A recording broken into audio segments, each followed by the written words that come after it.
a hand raised in anger in a room filled with 100 silent witnesses, a sound that shatters more than just the silence of a lavish dinner party. It shatters a life, a marriage, and an illusion of power. For Audrey Thorne, the stinging slap from her husband, Vincent, was not an end. It was the starting gun. What he didn't know, what none of them knew, was that Audrey's silent suffering had a price, and her quiet, unassuming brother was about to present the bill. He wasn't just a supportive sibling. He was Jonathan Knight, a man who moved markets the way others move chess pieces, and he was about to checkmate Vincent's entire empire. This is the story of how a single act of public humiliation triggered a corporate war that brought a titan to his knees. The air in the penthouse apartment overlooking Central Park was always thin, kept at a precise 68 degrees Fahrenheit by a climate control system that cost more than the average suburban home. It was an atmosphere Audrey Thorne had learned to breathe, but it never felt like oxygen. It was manufactured just like her smile, her posture, and the carefully curated life she shared with her husband, Vincent Thorne. Vincent was a man carved from ambition and polished with arrogance. He was the CEO and founder of Thorne Dynamics, a rapidly expanding tech and logistics firm that had made him a formidable name on Wall Street. He saw the world as a series of assets to be acquired and liabilities to be managed. To his profound and ever-present disappointment, he had long ago filed his wife, Audrey, under the latter category. Tonight was the annual Thorne Dynamics Charity Gala, the pinnacle of the New York social calendar. It was not, in fact, about charity. It was about Vincent reinforcing his position at the top of the food chain. The event was to be held at their sprawling Hamptons estate, a monument to modern architecture and cold, impersonal wealth. Every detail, from the Michelin-starred caterer to the particular vintage of champagne being served, had been personally approved by Vincent. Audrey stood before the full-length mirror in their dressing room, a cavern of polished marble and dark mahogany. She was adjusting the strap of her emerald green gown, a stunning silk creation that felt more like armor than clothing. "Is that what you're wearing?" Vincent's voice cut through the silence. He entered the room already in his tuxedo, knotting his bow tie with brisk, impatient movements. He didn't look at her, but at her reflection, his eyes scanning her with the critical gaze of a jeweler searching for a flaw. "You picked it out?" "Vincent," Audrey replied, her voice soft, almost a whisper. It had grown softer over the years, a subconscious defense mechanism to avoid provoking his temper. "I approved it from a catalogue. On you it looks underwhelming. It highlights how pale you are. You should have gotten a spray tan, like I suggested." He finally turned to face her, his lip curling in faint disgust. "And that necklace. It's too delicate. It makes you look weak. Wear the diamonds I bought you after the Sterling merger. They're so heavy, Vincent."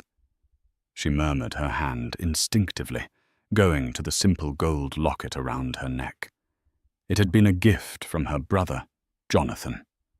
It was the only piece of jewelry she owned that felt like it belonged to her. "Don't be difficult, Audrey. This evening is about projecting strength. My strength. You are a reflection of me. Tonight I need you to be a flawless, brilliant mirror, not a murky puddle." He didn't wait for an answer, striding out of the room. "The helicopter leaves in 20 minutes. Be ready." Audrey stared at her reflection. A murky puddle. That's what he saw. She used to paint. Before Vincent, her canvases had been filled with vibrant colors, with chaotic but beautiful landscapes. She had a small studio in the city, a place she hadn't visited in years. Vincent called it her childish hobby, and made it clear that the wife of a man like him had responsibilities, not pastimes.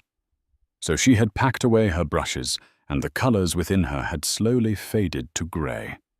She unclasped the locket and placed it carefully in a velvet-lined drawer. She then walked to the large, imposing safe hidden behind a panel in the wall. With a heavy sigh, she retrieved the diamond necklace.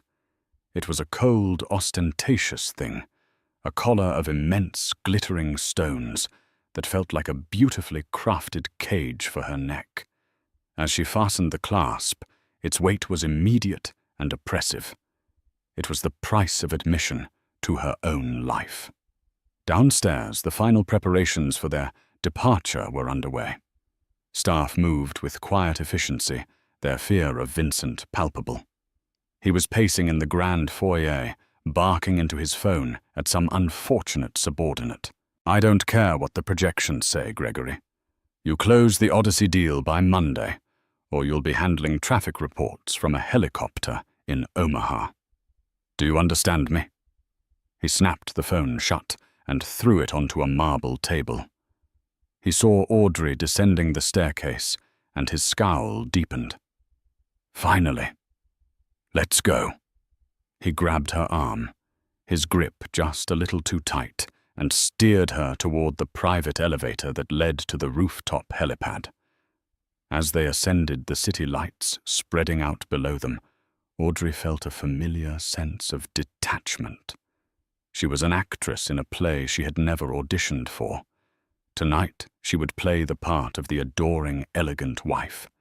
She would smile, she would laugh at the appropriate jokes, and she would be the perfect accessory to Vincent's ambition. But as the helicopter's blades began to whip the air, a strange, cold feeling settled in her stomach.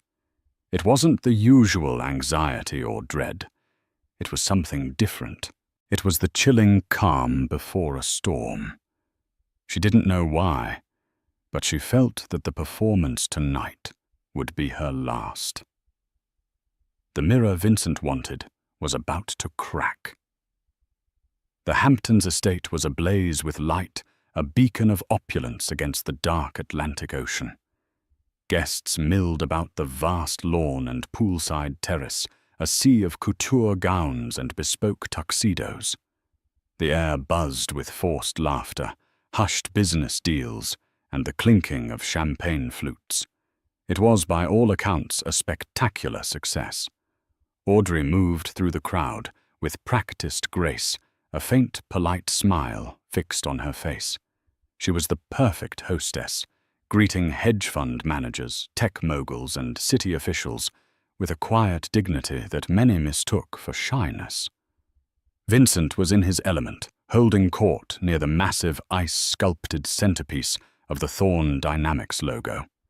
He was loud, charismatic, and utterly captivating to those who didn't know the man behind the mask.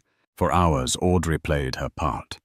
She discussed art with the wife of a senator, praised the catering to a food critic from a high-profile magazine, and deflected questions about her own life with vague, pleasant non-answers. All the while, she felt Vincent's eyes on her, monitoring her, judging her every interaction. The incident began as most of Vincent's cruelties did, with something small. Audrey was speaking with Mr. Henderson, an elderly and highly respected board member of a rival corporation. He was a kind man with a genuine interest in art, and for a few minutes Audrey forgot herself. She spoke animatedly about the Impressionists, about the use of light and color, a spark of her old self flickering to life. Vincent materialized at her side, his arm snaking around her waist with a possessive tightness that made her wince. "Darling," he said, his voice a smooth, dangerous purr. "I hope you're not boring Mr. Henderson with your little hobbies." Miss Henderson smiled graciously. "Not at all, Vincent. Your wife is incredibly knowledgeable.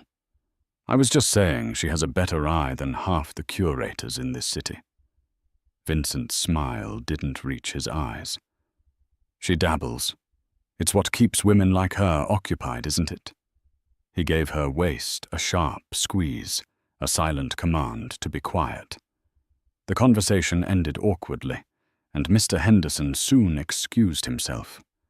The moment he was out of earshot, Vincent's grip tightened painfully. He leaned in his breath, hot against her ear. "What did I tell you? You are here to be seen, not to lecture people on finger painting. You made yourself look foolish, and by extension you made me look foolish." "He was being kind, Vincent," Audrey whispered, trying to pull away. "He was pitying you," he hissed. "And I will not be pitied." Later in the evening, as the main course was being cleared, Vincent stood to make his speech. He spoke of philanthropy, of innovation, of the glorious future of Thorn dynamics. He was met with thunderous applause. As he sat down, flushed with his own importance, he turned to Audrey. "Well, what did you think?" he demanded, his voice low enough that only she could hear over the din of the party. "It was a very powerful speech, Vincent," she said honestly. He scoffed. "Don't patronize me. I saw your expression. You looked bored. Do you have any idea how much this night costs? How important it is for our image?" I wasn't bored. I was just thinking. Thinking, he sneered. "About what?" "Which shade of beige you want to paint on your next useless canvas." A tiny ember of defiance sparked within her. "I was thinking about the community clinic you promised to fund last year, the one that was quietly defunded 3 months ago. The reporter from the Times asked me about it earlier." I didn't know what to say. Vincent's face went rigid. The charming mask fell away, revealing the cold fury beneath. He had used the clinic for a single press cycle and then abandoned it. Her mentioning it was a betrayal of the highest order. It was an acknowledgement of an imperfection in his flawlessly constructed narrative. "You did what," his voice was a deadly calm. "I just told him I wasn't involved in the company's philanthropic disbursements," she said, her heart starting to pound. "You should have said nothing. You should have smiled and walked away. Instead, you engaged. You showed weakness." His eyes were like chips of ice. The table was filled with their most important guests, including Gregory Finch, his sycophantic right-hand man, and several key investors. They were all engaged in their own conversations, but a subtle tension was beginning to emanate from the head of the table. He cornered me, "Vincent. You are my wife. You are not to be cornered. You project strength. You are a fortress. But you're not, are you? You're a liability." He said the word liability with such venom, such finality, that something inside Audrey snapped. After years of being belittled, controlled, and diminished, that one word was too much. "I am not a liability," she said, her voice quiet but clear, imbued with a strength she hadn't felt in a decade. "I am a person, and that clinic was important. Those people were counting on you." The entire table fell silent. Every eye was now on them. Gregory Finch looked like a deer in the headlights. The sudden quiet amplified the tension, making it a physical presence. Vincent's face, which had been pale with rage, was now flushing a deep, mottled red. To be questioned, to be challenged by her, in front of these people, it was an unforgivable sin. He leaned in close, his voice a guttural whisper. "You will never ever question me again." And then he did it. It wasn't a wild, drunken swing. It was a precise, controlled, and utterly contemptuous act. He raised his hand and slapped her hard across the face. The sound was like a gunshot in the pristine silence. It was sharp, ugly, and absolute. Audrey's head snapped to the side from the force of the blow. A collective gasp went through the guests nearby. Time seemed to freeze. For a full 10 seconds, the only sound was the distant crash of the ocean waves. The stinging on her cheek was a hot, spreading fire, but it was nothing compared to the glacial cold that was flooding her veins. She slowly turned her head back to look at him. She didn't cry. She didn't scream. Her expression was unnervingly blank. She looked at Vincent, seeing him for the first time, not as her husband, but as a monster wearing a tuxedo. She saw the shock on the faces of their guests, the mixture of horror and morbid fascination. She saw Gregory Finch quickly look down at his plate, refusing to meet her eyes. Vincent, realizing what he had done in public, tried to recover. She's overwrought, he stammered, attempting a weak, dismissive laugh. The stress of the evening. But no one was laughing. Without a word, Audrey stood up. She did not adjust her dress. She did not touch her face where a red mark was already blooming on her pale skin. She simply stood, her posture unnaturally straight. With all the dignity she could muster, she turned her back on her husband, on their guests, and on the entire life they had built.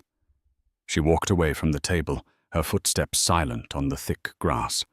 She walked through the stunned crowd, past the ice sculpture that was beginning to melt under the lights, and into the vast, dark house. She didn't run. Her movements were deliberate, each step an act of finality. Once inside, she didn't go to their bedroom. She went to the small, sterile guest room on the ground floor, locked the door, and pulled out her phone. Her hands were perfectly steady. She scrolled through her contacts and pressed the one name that represented safety.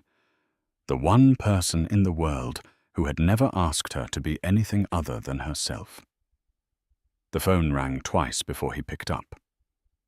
"Jonathan," she said, her voice devoid of all emotion. "I need you." Jonathan Knight operated out of a modest, unpretentious office in a less fashionable district of downtown Manhattan. There was no sprawling corner suite with panoramic views, no expensive art on the walls. The space was functional, filled with monitors, displaying complex market data stacks of financial reports and whiteboards covered in intricate diagrams. It was the nerve center of Knight Industries, a private equity firm so powerful and discreet that its full scope was known only to a handful of people. Jonathan preferred it that way. He wasn't like Vincent, who needed to broadcast his success to the world. Jonathan's power was the quiet, tectonic kind, unseen, until the landscape irrevocably shifted. He was in his late 30s, with a calm, watchful demeanor that often led people to underestimate him. He had the same gentle eyes as his sister Audrey, but behind them was a mind that moved with the cold, calculating precision of a supercomputer. He had built his empire from nothing, guided by a simple principle. Information is the most valuable currency, and patience is the sharpest weapon. When Audrey's call came, he was analyzing a potential acquisition in the German renewable energy sector. He saw her name on the screen and answered immediately, a rare smile touching his lips. "Audrey. Everything all right?" "How's the party, Jonathan?" she said, and the tone of her voice erased his smile instantly.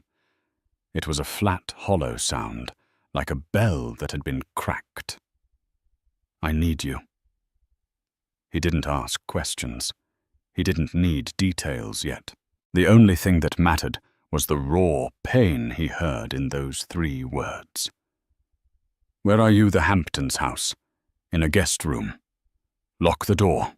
Don't speak to anyone. I'm coming." He hung up the phone and stood. The multi-billion-dollar German deal vanished from his mind, replaced by a singular, ice-cold focus. He walked into the adjacent office where Rebecca Vance, his chief operating officer, and legal counsel was working late. Rebecca was a sharp, impeccably dressed woman in her 40s with a reputation for being utterly relentless in a negotiation. She was one of the few people Jonathan trusted implicitly. "Clear my schedule for the rest of the week," he said, his voice dangerously level. "Cancel the Frankfurt trip. Something's happened with Audrey."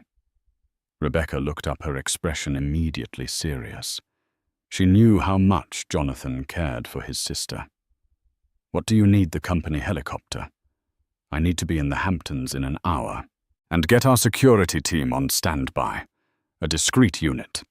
I also want you to start a deep dive portfolio analysis on Thorn dynamics. Everything.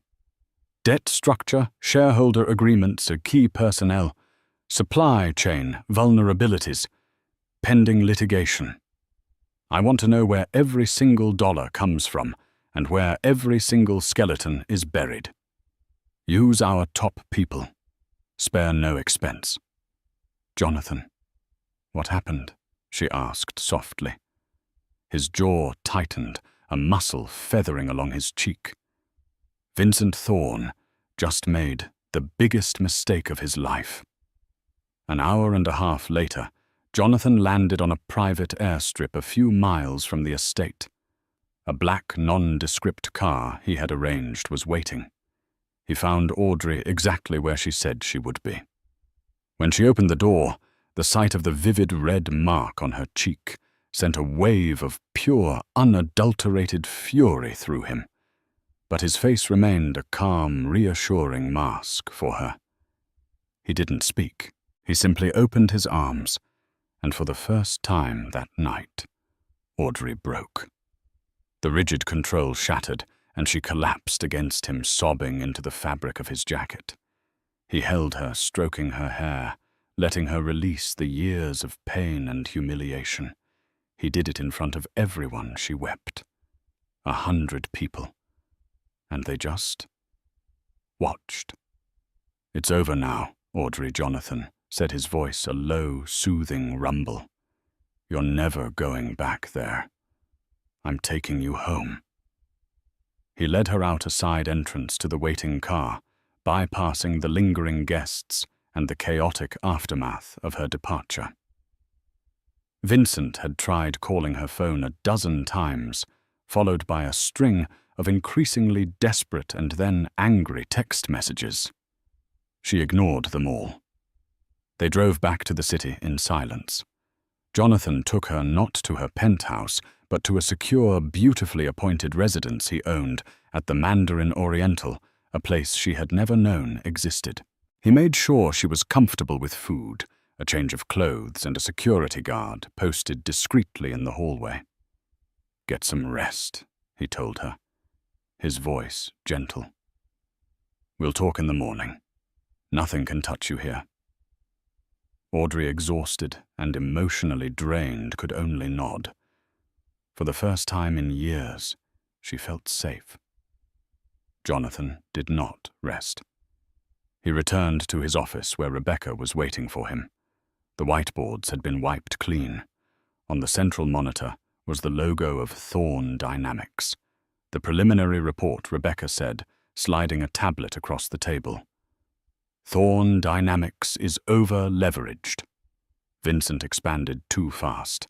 "He has a massive loan with Deutsche Bank due for refinancing in 6 months. He also has 2 major government contracts, one of which, codenamed Odyssey Project, accounts for nearly 40% of his projected annual revenue. The company's stock is trading high, but it's a house of cards. Any significant disruption could cause a major valuation collapse."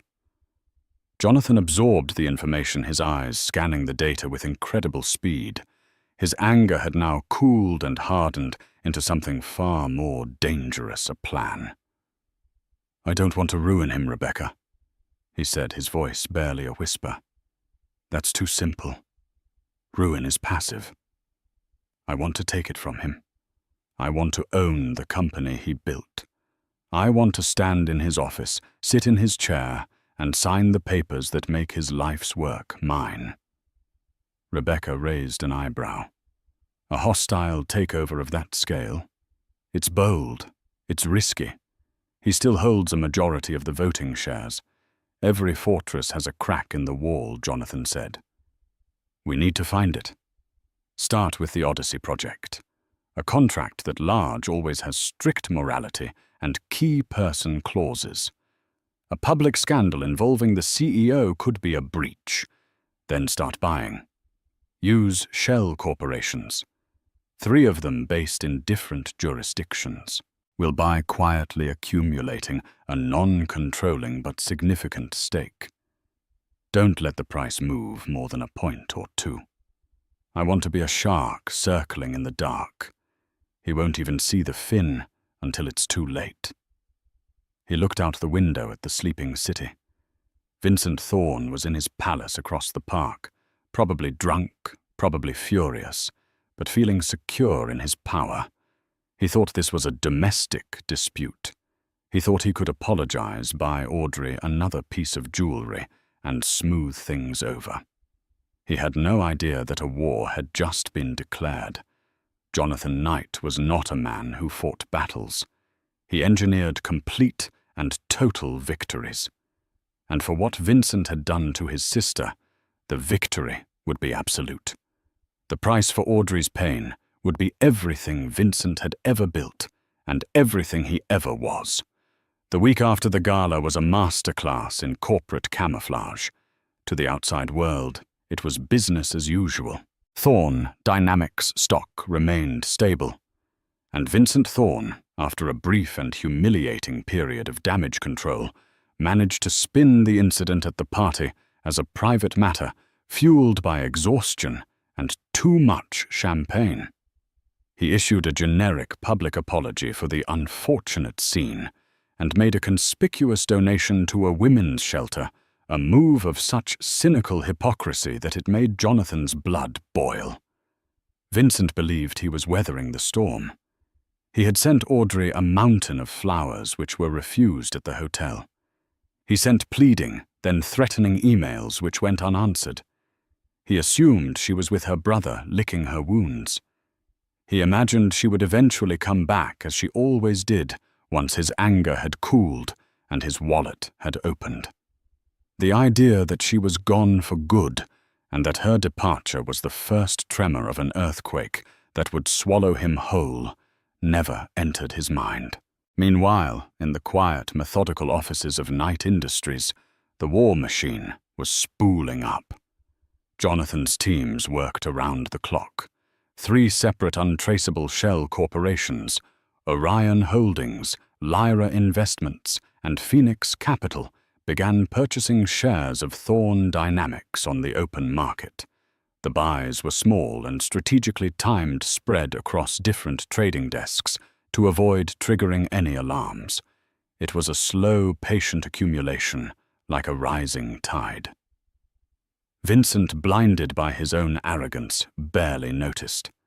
He saw a minor uptick in trading volume, but attributed it to positive market sentiment following a recent product launch. His CFO mentioned it in a morning brief, and Vincent dismissed it with a wave of his hand. "It's confidence in my leadership, Gregory," Vincent had boasted to his number 2. "The market knows that a little domestic drama doesn't shake an empire." Gregory Finch, however, was not so sure. He had been at that table. He had seen the look in Audrey's eyes when she left, and he had seen the dead, cold fury on Vincent's face after.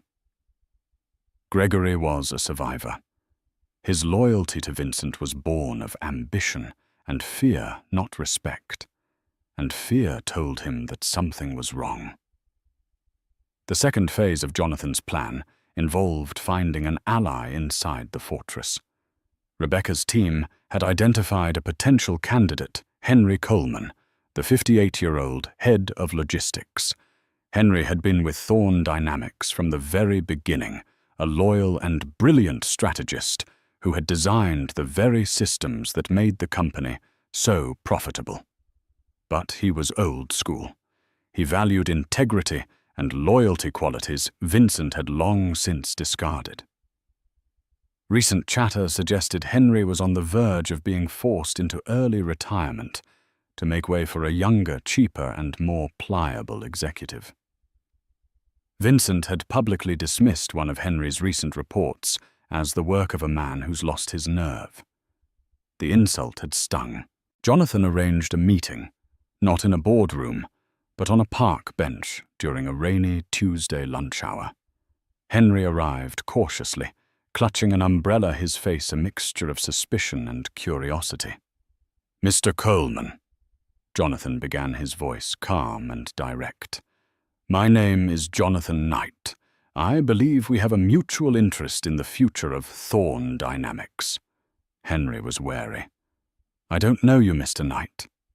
You know my sister, Audrey Thorn." Henry's expression softened instantly. "Mrs. Thorn, a lovely woman, a true lady. What her husband, what he does, it's a disgrace."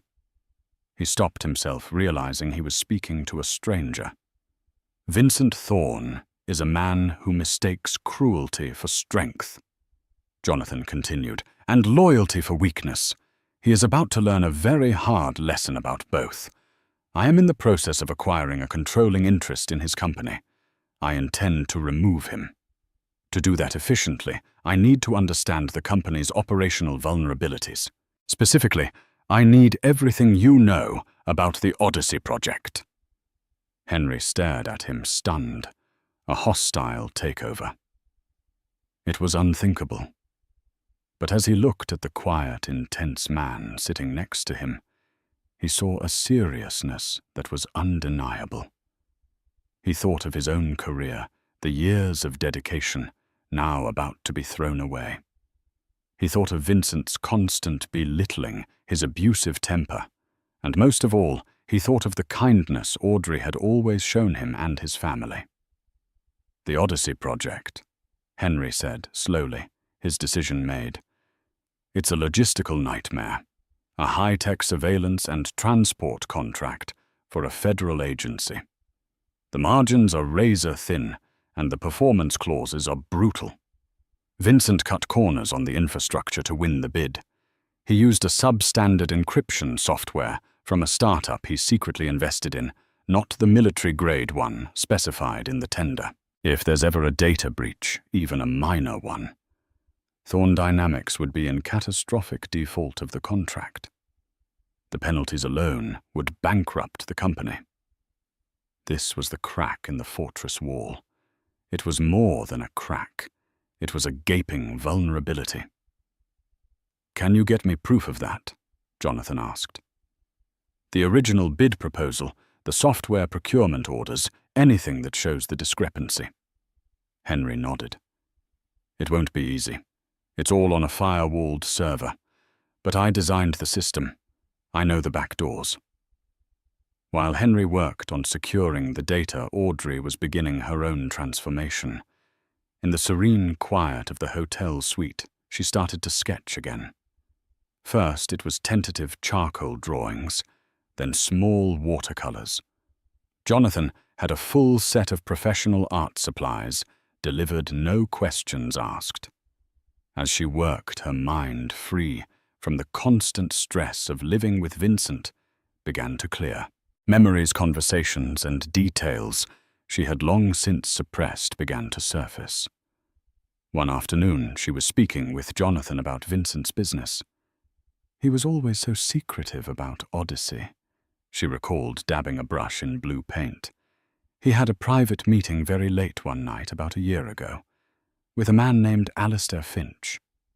Jonathan looked up from his laptop. "Gregory Finch's brother." "Yes," Audrey said. "Alistair runs a small software company, Cybernetic Solutions. I remember because Vincent was furious after the meeting. I overheard him on the phone with Gregory, shouting about a last-minute substitution and how it had better be bulletproof."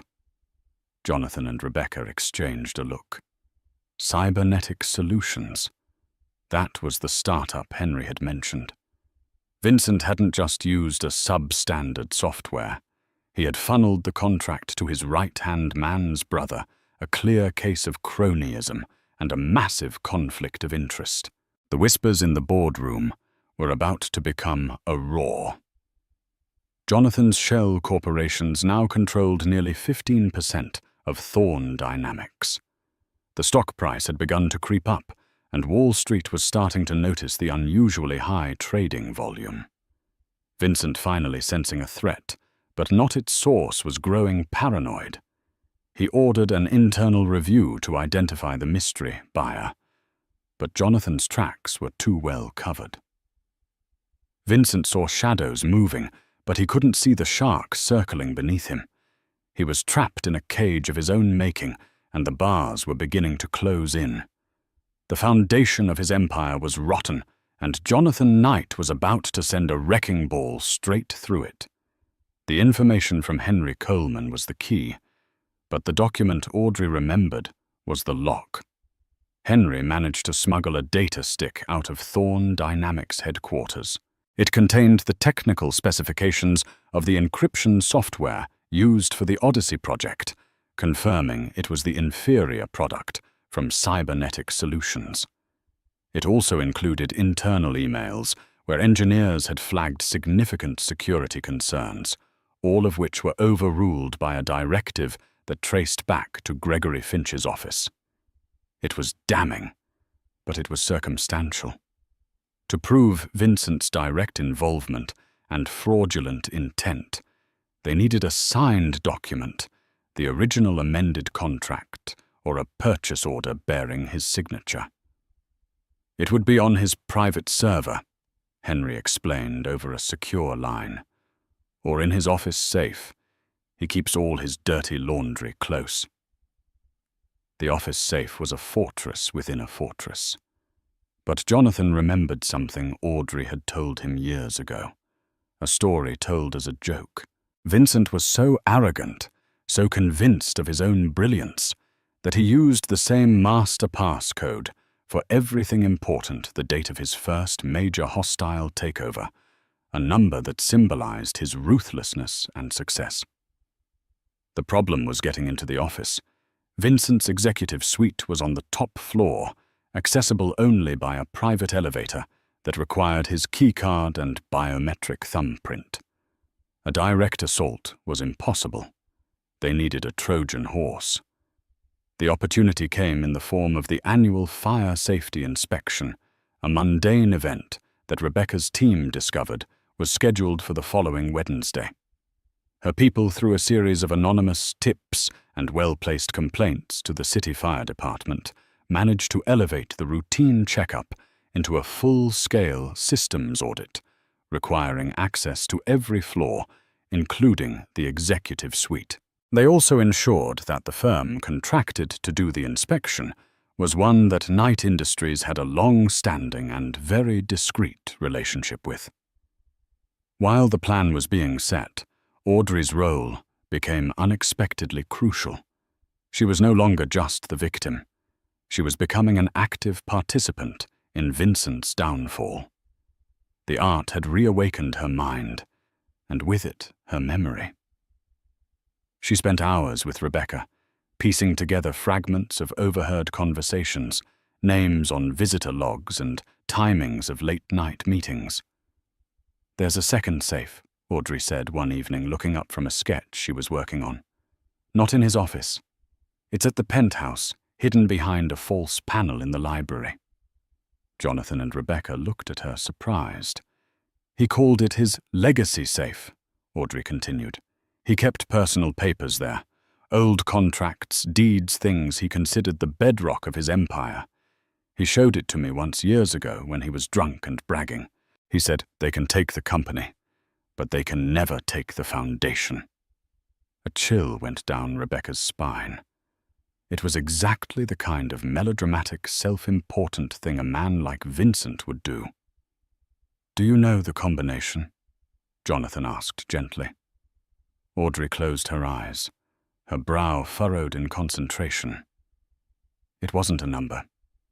It was a sequence, a series of clicks. He turned the dial, right, left, then right again. "I remember the sound." She mimicked the motion with her hand. "He told me the sequence was based on the stock prices of the first 3 companies he ever bankrupted." It was a long shot, but it was a better one than trying to crack his office safe. The penthouse was her territory. While Vincent was at the office, she was still legally a resident. She had the right to be there. The plan was set for Wednesday. While the fire inspectors created a diversion at Thorn Dynamics headquarters, Audrey would return to the gilded cage one last time. Jonathan insisted on sending his best security operative with her, a man named Peterson, who could pass for a driver. Walking back into that penthouse was one of the hardest things Audrey had ever done. The air was still kept at a chilling 68 degrees. The oppressive silence was the same. But she was different. She was not the timid woman who had fled a week ago. She walked with purpose, her fear replaced by a cold, hard resolve. While Peterson stood guard at the door, Audrey went to the library. The room was lined with thousands of books Vincent had never read, their spines perfectly aligned. She ran her hand along the polished mahogany panels, just as she'd seen Vincent do. Her fingers found a small, almost invisible seam. She pressed, and a section of the bookshelf swung inward, revealing a sleek black safe. Her heart pounded in her chest. She took a deep breath and placed her hands on the dial. She closed her eyes, picturing Vincent, his smug face, his dismissive tone. She remembered the stock tickers he used to obsess over in the early days of their marriage. Right to 41. Left past 41. Twice to 18. Right to 25. She turned the dial, the soft clicks echoing in the silent room. On the final turn, there was a heavy thud as the bolts retracted. It had worked. She pulled the heavy door open. Inside were not jewels or cash, but stacks of leather-bound folders. She began searching her hands, moving quickly. She found old deed stock certificates, and then a thin folder labeled Odyssey Procurement. Her hands trembled as she opened it. Inside was a single-page document. It was a signed directive from Vincent Thorn to Gregory Finch, authorizing the substitution of the specified military-grade encryption software with the product from Cybernetic Solutions. The document explicitly stated the reason: significant cost savings and enhanced profit margin. At the bottom, in Vincent's arrogant, sprawling handwriting, was his signature. It was the smoking gun. He hadn't just approved the change. He had ordered it to maximize his own profit, knowingly putting a multi-billion-dollar federal contract at risk. She quickly took a picture of the document with her phone and sent it to Jonathan. A moment later, her phone buzzed with his reply. "Got it. Get out now. It's over." At the same time, across town, the diversion at Thorn Dynamics was working perfectly. The fire inspectors, with their clipboards and official uniforms, had demanded access to the executive server room for a routine systems check, causing a minor panic and drawing Vincent and his security team away from his office. Another inspector, a tech expert from Jonathan's team, was escorted to the executive suite. While the building's head of security was distracted, the expert used a sophisticated device to clone Vincent's keycard and lift a perfect copy of his thumbprint from his desk phone. It took less than 90 seconds. They now had everything. They had the document from the safe confirming Vincent's criminal intent. They had the means to access his office and private server whenever they chose. They had Henry Coleman on the inside, ready to corroborate the technical details, and they had a 17% stake in his company. The Trojan horse had been delivered.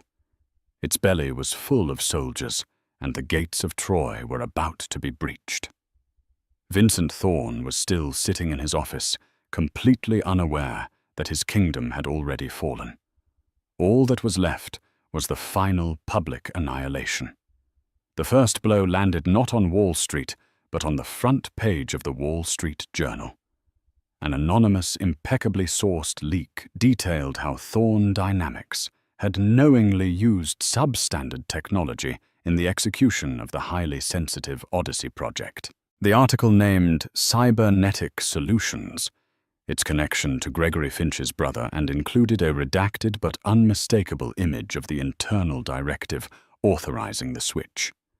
It didn't mention Vincent by name, but it didn't have to. The implication was clear and devastating. The market reaction was instantaneous and brutal. When the opening bell rang on Monday morning, Thorn Dynamics stock plummeted. It dropped 10% in the first 5 minutes, triggering a circuit breaker halt.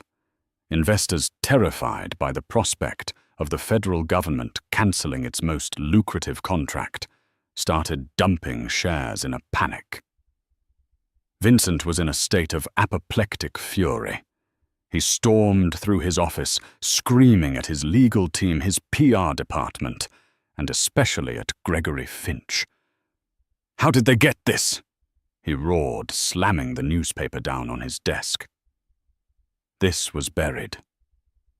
Who talked Gregory? His face ashen, could only stammer denials. "I don't know, Vincent. No one had access to that directive. But you and me." While Vincent was hunting for a traitor within his walls, Jonathan launched the second wave of his attack. At precisely 10:00 a.m., a formal notification was delivered to the Thorn Dynamics Board of Directors. Phoenix Capital, on behalf of its anonymous partners, was officially launching a hostile takeover bid, offering to buy all outstanding shares at a 20% premium over the previous day's closing price. Before the stock collapsed, this would have been a lowball offer. Now, it was a generous lifeline to terrified shareholders. Simultaneously, the federal agency overseeing the Odyssey project announced a full and immediate investigation into Thorn Dynamics' bidding and procurement practices, effectively freezing all payments on the contract. The company's primary revenue stream had just been cut off. The house of cards was collapsing in real time. Vincent's phone rang incessantly with calls from panicked board members and furious bankers. The loan from Deutsche Bank, which wasn't due for refinancing for months, contained a covenant that could be triggered by evidence of corporate malfeasance or a sudden catastrophic drop in stock value. They were calling in their loan. Immediately. Thorn Dynamics was facing a liquidity crisis it could not possibly survive. Vincent, cornered and desperate, called for an emergency board meeting that afternoon. He still held the majority of voting shares, but the board was comprised of 7 other members, investors and industry veterans who were watching their personal fortunes evaporate. His only hope was to convince them that this was a coordinated attack by a competitor and that he could weather the storm. He walked into the boardroom at 2:00 p.m., trying to project an aura of calm control. But the strain was evident on his face. The room was silent and tense. The board members sat around the long mahogany table, their expressions grim. "Ladies and gentlemen," Vincent began, his voice raspy, "we are under attack. This is a baseless smear campaign designed to devalue our company so a competitor can acquire our assets for pennies on the dollar. But I will not let that happen. I built this company from nothing, and I will defend it with everything I have." An elderly board member, a man named Philip Croft, cleared his throat. "Vincent, is the allegation true?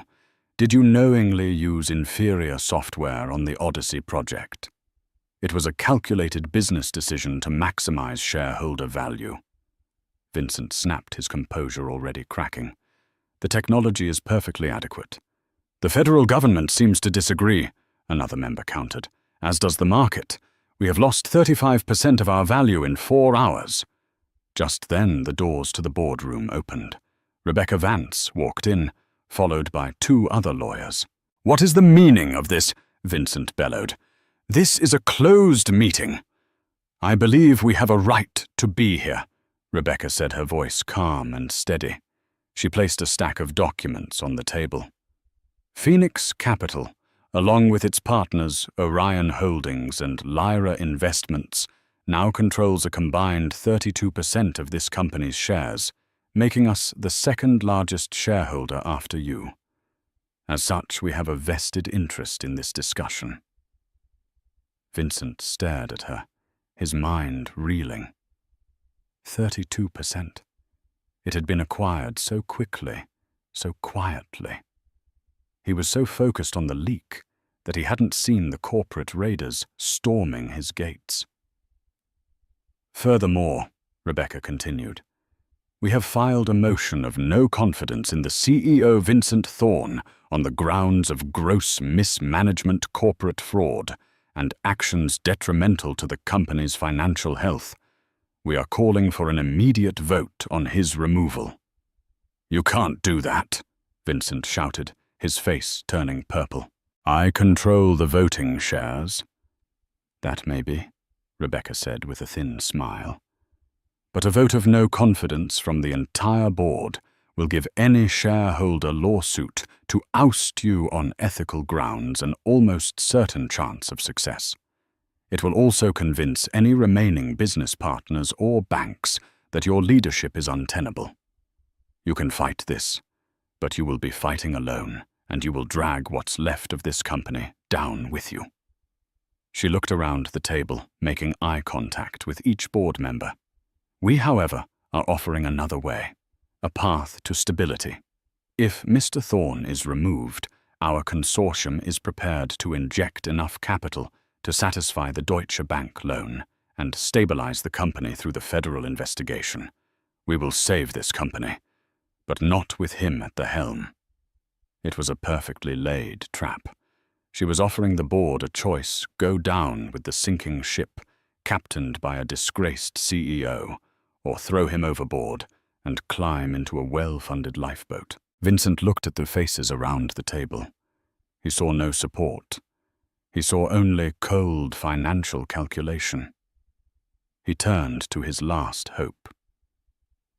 "Gregory, tell them. Tell them. This is a lie." Gregory Finch, who had been silent throughout the entire exchange, slowly pushed his chair back. He stood up and looked not at Vincent, but at Rebecca. "The allegations are true," he said, his voice barely a whisper. "I was following Mr. Thorne's direct orders. I am prepared to testify to that fact in exchange for immunity and a severance package." The betrayal was absolute. Vincent looked at Gregory as if he were seeing him for the first time, not as a loyal subordinate, but as the rat he truly was. The vote was a mere formality. One by one, every single board member voted to remove Vincent Thorne as CEO and chairman of the board, effective immediately. Vincent sat there stunned into silence, as his life's work was stripped from him in a matter of minutes. He was no longer a titan of industry. He was a pariah. Rebecca gathered her papers. "Security will escort Mr. Thorne from the premises. He will be allowed to collect his personal belongings from his office under supervision." As two grim-faced security guards entered the room, the main door opened one more time. Jonathan Knight walked in. He didn't look at the board or at Rebecca. He walked slowly, deliberately toward the head of the table and looked down at the man who had destroyed his sister's spirit. Vincent looked up, his eyes filled with dawning, horrified realization. "You," he breathed. "It was you." Jonathan said nothing.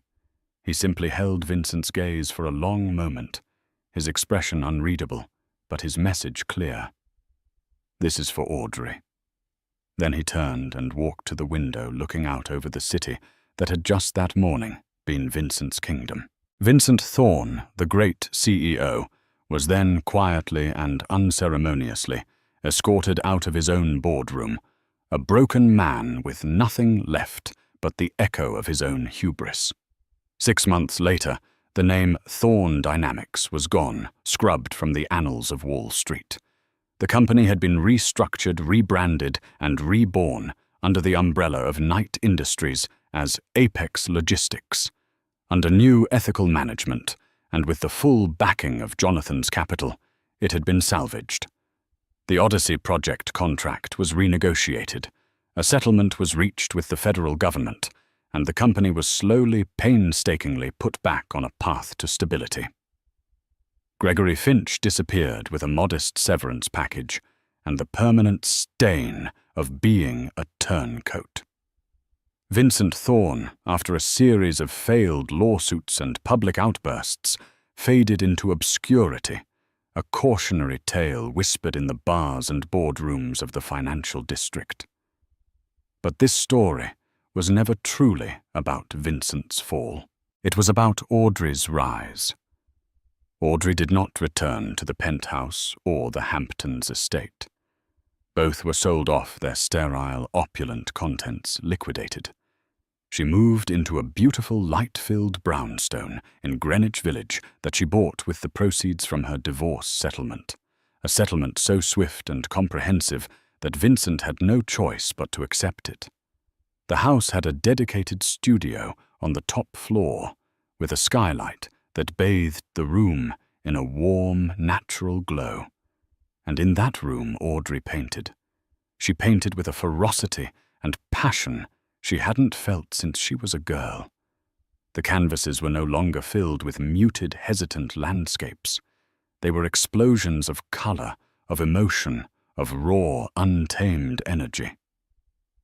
She painted the fury of a storm at sea, the quiet resilience of a flower growing through a crack in the pavement, and the complex, fractured beauty of a city skyline at dawn. She was not just putting color on a canvas. She was reclaiming the pieces of her soul that Vincent had tried to erase. One crisp autumn evening, Jonathan came to visit. He found her in the studio, her hands and clothes smudged with paint, a look of serene concentration on her face as she worked on a massive canvas. "It's beautiful, Audrey," he said, looking at the vibrant, powerful piece of art.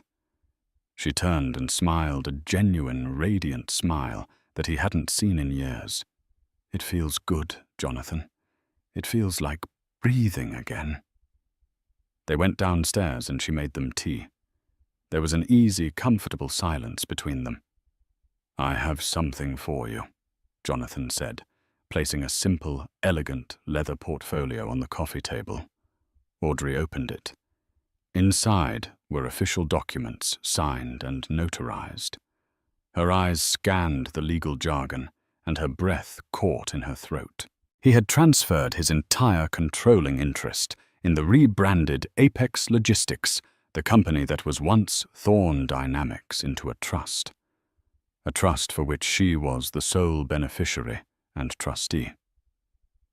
She looked at him stunned. "Jonathan, I can't.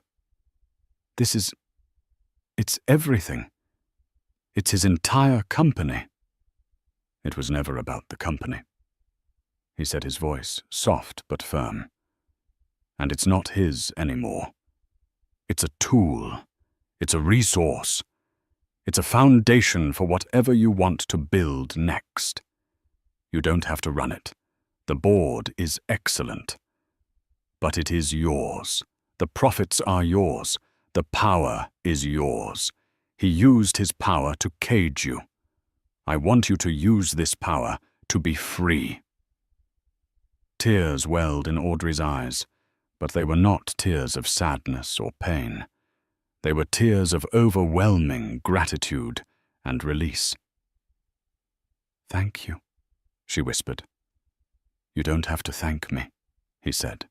"You did this, your memory, your courage to go back to that house. You found the key, Audrey. I just opened the door." A few months later, the Audrey Knight gallery exhibition opened in a chic Soho space. She had chosen to use her maiden name, shedding the last vestige of her old life. The gallery was packed. Critics, collectors, and art lovers buzzed with excitement, praising the debut of a powerful new voice in the art world. Audrey stood in the center of the room, not in a heavy diamond necklace and a designer gown, but in simple black pants and a white silk shirt. A single drop of emerald paint on her cheek. She was not reflecting anyone's light. She was glowing with her own. Her masterpiece was the centerpiece of the exhibition. It was a vast, abstract painting titled Shatter. It was a chaotic, beautiful swirl of emerald green, stark white, and the deepest black, but at its very center, emanating outward, was a brilliant, defiant splash of crimson. It was the color of a wound, the color of rage, but also the color of a phoenix rising. She watched as people stood before it, captivated. They saw a painting. She saw the story of her life. She saw the moment a mirror cracked not to break, but to finally let the light inside get out. She was free, not because her abuser had been punished, but because she had finally and completely reclaimed herself. The revenge was not the destruction of his company. It was the creation of her own life, a masterpiece painted in the bold colors of her survival. Audrey's story is a powerful reminder that the most profound revenge isn't about destruction, but about rebirth. It wasn't just about a billionaire brother avenging his sister. It was about a woman reclaiming her own voice, her own power, and her own identity from the ashes of a toxic marriage. Vincent's empire was built on a foundation of intimidation and fear, but Audrey's new life is built on the unshakable bedrock of her own strength and creativity. She proved that the greatest victory is not in tearing someone else down, but in building yourself up stronger and more vibrant than before. If this story of justice and rebirth resonated with you, please show your support by hitting that like button. Share this video with someone who might need to hear a story of triumph over adversity. And most importantly, subscribe to the channel and turn on notifications for more powerful stories of a person's life. Thank you for listening.